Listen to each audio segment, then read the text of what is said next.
जादूगरनी जवाब देती है, बड़ी ख्वाहिश है, लेकिन हर ख्वाहिश कीमत मांगती है। नन्ही जलपरी कहती है, क्या कीमत? जादूगरनी चालाकी से कहती है, तुम्हारी आवाज, वो मीठी आवाज जो सबको मजबूर कर देती है। अगर ये आवाज कुर्बान कर दो तो मैं तुम्हें इंसानों की टांगें दे दूंगी।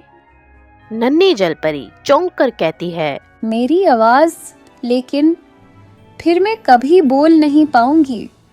जादूगरनी कहती है, बिल्कुल, तुम गूंगी हो जाओगी, लेकिन बदले में इंसानों की दुनिया में रह सकोगी। लेकिन याद रखो, अगर शहजादे ने तुम्हें दिल से ना चाहा तो तुम्हारा अंजाम अच्छा नहीं होगा। नन्ही जलपरी सोच में डूब जाती है। नन्ही जलपरी कहने लगती है, मैं कुर्बानी दूंगी, उसके लिए सब कुछ दूंगी। हो हो हे हे हो हो हे हे हो हो हे हे हो हो। जादूगरनी कहका लगाकर कहती है, यही तो मैं चाहती थी। जादूगरनी एक बोतल से जहरनुमा शरबत गिलास में डालती है और नन्ही जलपरी को पीने के लिए देती है।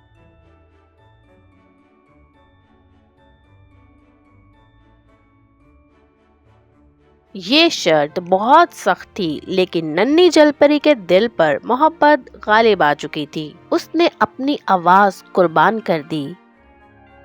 जादूगरनी वो जहरनुमा शरबत नन्ही जलपरी को देते हुए कहती है, ये पी लो, सुबह तुम्हारी टांगे होंगी, मगर आवाज हमेशा के लिए खत्म हो जाएगी। शरबत पीते ही दर्द की एक लहर उसके जिस्म में दौड़ जाती है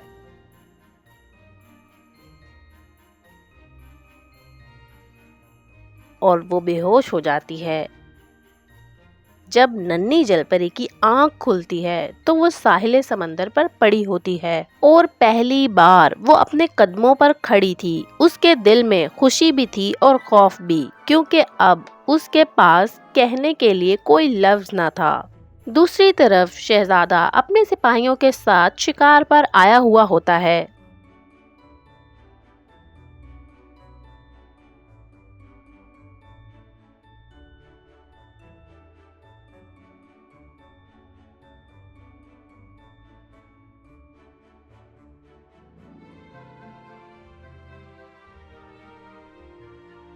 शहजादा जलपरी को देखकर हैरत से पूछता है, ये कौन है?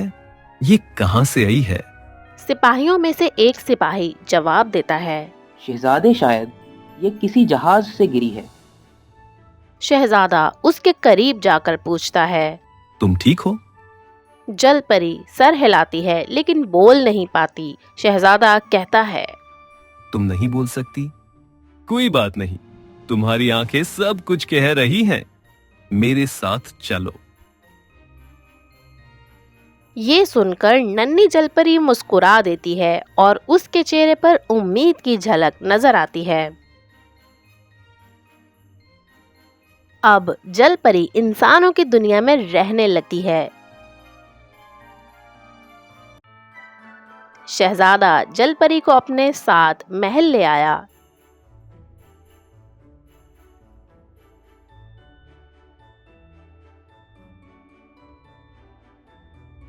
शहजादा जलपरी से मुस्कुराकर पूछता है, तुम्हें यहाँ कैसा लग रहा है?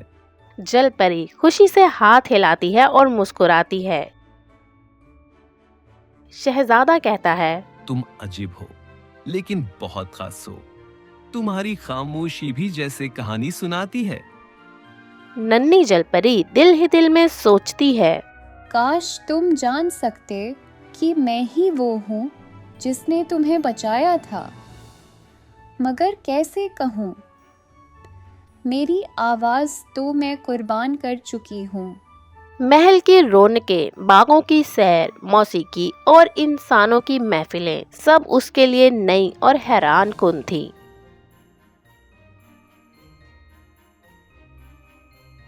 वो हर मंजर को हैरत से देखती और दिल ही दिल में खुश होती कि उसे शहजादे के करीब रहने का मौका मिला। लेकिन उस खुशी के साथ साथ एक दुख भी था, और वो ये कि वो बोल नहीं सकती थी। जब कभी शहजादा उससे कोई सवाल करता तो वो मुस्कुराकर इशारों से जवाब देती।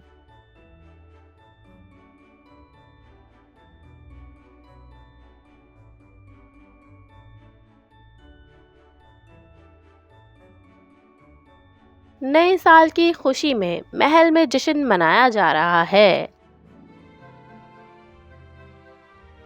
लोग गाना गा रहे हैं, महफिल लगी हुई है। शहजादे का दोस्त शहजादे से कहता है, शहजादे सब तुम्हें देख रहे हैं। और ये लड़की, ये कौन है? शहजादा मुस्कुराकर जवाब देता है, ये मेरी मेहमान है। मुझे नहीं मालूम कहां से आई है, लेकिन उसकी मौजूदगी मुझे सुकून देती है। दोस्त हंसते हुए कहता है, लगता है तुम्हें ये बहुत पसंद अगी है। जलपरी खुश तो है मगर आंखों में थोड़ा खौफ है।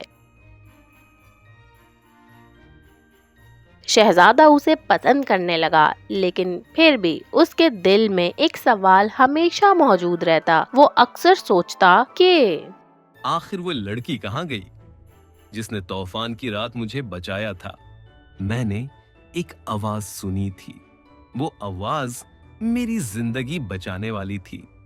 जलपरी ये सुनकर तड़प उठती है, मगर अपनी खामोशी पर मजबूर रहती है।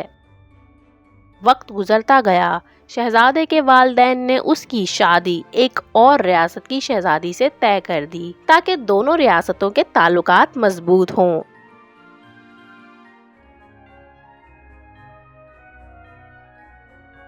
बादशाह शहजादे को उसकी शादी की खबर देने के लिए बुलाता है और कहता है, बेटे, तुम्हारी शादी पड़ोसी रियासत की शहजादी से तय कर दी गई है। ये रिश्ता हमारे मुल्क के लिए ज़रूरी है। शहजादा ये खबर सुनकर कोई तफसीली जवाब नहीं देता और हल्की सी आवाज में कहता है, जी वालिदी मोहतरम, जैसे अब की मर्जी। मलका खुशी से कहती है, हमें खुशी है कि तुम हमारी बात मान रहे हो। इस कहानी के अगले एपिसोड के लिए मेरे चैनल रीब नो टीवी को जरूर सब्सक्राइब कीजिएगा और बेल आइकन को दबाना भी मत भूलिएगा।